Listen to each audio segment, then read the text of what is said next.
मेरे हमउम्र साथियों, मेरे छोटे भाइयों और सम्मानित मंच, आप सभी को मेरा जय भीम।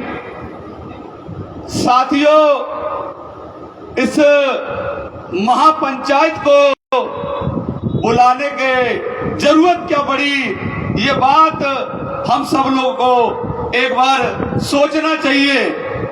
जबकि मेरा मानना ये है कि ऐसी पंचायतें हर साल जाटव समाज को एक करने के लिए होती रहना चाहिए, क्योंकि मनुवादी ताकतें जो इस देश में अपनी जड़ें फैला रखी हैं, वो लोग नहीं चाहते कि हम लोग एकजुट होकर इस मनुवादी व्यवस्था के खिलाफ इंकलाब लाए और जय भीम का नारा बुलंद करें। साथियों, ये पहली हिंगोना गांव की घटना नहीं है।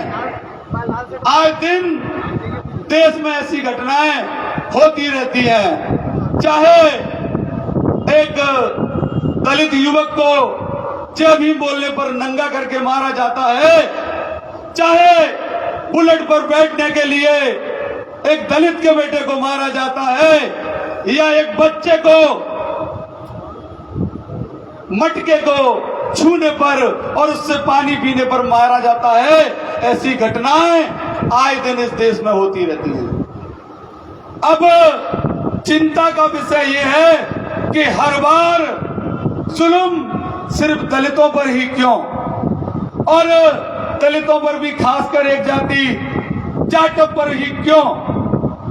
इसका सबसे बड़ा कारण यह है कि हम लोग एकजुट नहीं हैं। जिस दिन हम लोग एकजुट हो गए, जो लोग आपको घोड़ी से उतारने का काम करते हैं, वो लोग उस घोड़ी की लगाम पकड़कर आपको घोड़ी पर बिठाकर गर्व महसूस करेंगे। तो मैं आपको बता दूं कि इस व्यवस्था के खिलाफ हम लोगों को एकजुट होना बहुत जरूरी है, क्योंकि ये वही मुरैना की भूमि है जहां से मेरे जैसे युवा 2 अप्रैल के दिन भारत बंद करने का काम करते हैं। तो मैं बता दूं आपको, जो लोग इस भारत को बंद कर सकते हैं, वो इस भारत को चला भी सकते हैं। सिर्फ कोशिश आप लोगों को एकजुटता की करनी है।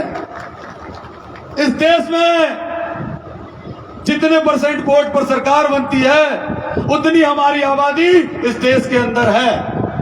जिस दिन हम लोग एक हो गए, उस दिन सरकार हमारी होगी और ये व्यवस्था भी हमारी होगी। मैं आपको बता दूं, इन जातिवादी गुंडों के द्वारा अंबा में और भिंड की एक घटना है, लक्ष्मीपुरा की, लक्ष्मी नारायणपुरा की एक घटना है। वहां एक बच्ची के साथ बलात्कार किया जाता है और उसके परिवार पर एक जाति विशेष के गुंडों के द्वारा दबाव बनाया जाता है कि तुम राजीनामा कर लो, नहीं तो तुम्हें गांव में नहीं रहने देंगे। उन लोगों ने उन गुंडों की बात नहीं मानी, तो उन गुंडों ने उनके घरों को जला दिया और उनको मारपीट कर प्रताड़ित और अपमानित किया। और उन गुंडों के समाज के लोग उन गुंडों को बचाने के लिए, उन आरोपियों को बचाने के लिए महापंचायत करते हैं। तो जब वो लोग आरोपियों के खिलाफ में महापंचायत कर सकते हैं, तो हम अपने हक और अधिकार और न्याय के लिए महापंचायत क्यों नहीं कर सकते। साथियों, शर्त आप लोगों को इकट्ठा होना पड़ेगा और सारी पार्टियों को भूलकर अपने भाइयों के हाथ से हाथ मिलाकर एक मजबूत चेन बनाकर इस मनुवादी ताकतों की जड़ों को हिलाने का काम करना पड़ेगा साथियों।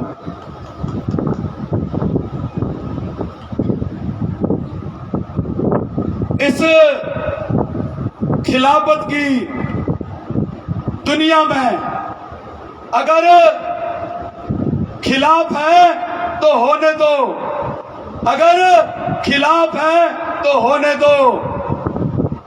आसमान थोड़ी है, ये सब धुआं है, जान थोड़ी है। इस भारत देश की आजादी में हर एक शख्स का खून शामिल है। ये भारत किसी के बाप का थोड़ी है, ये भारत किसी के बाप का थोड़ी है।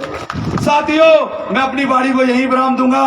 बस आप सभी लोगों से आग्रह करूंगा, ये आज शुरुआत यहाँ पंचायत की हो चुकी है और ये पंचायत की शुरुआत यहाँ नहीं हो रुकना चाहिए। इस पंचायत को हर गांव और गांव से भोपाल तक पहुंचाने का काम आप सब लोगों को मिलकर करना है।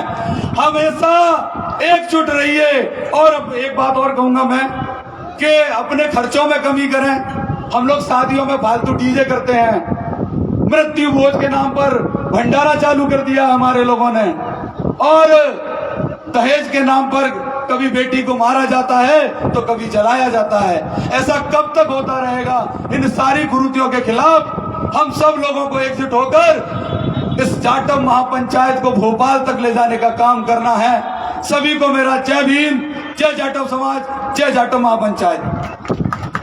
बहुत बहुत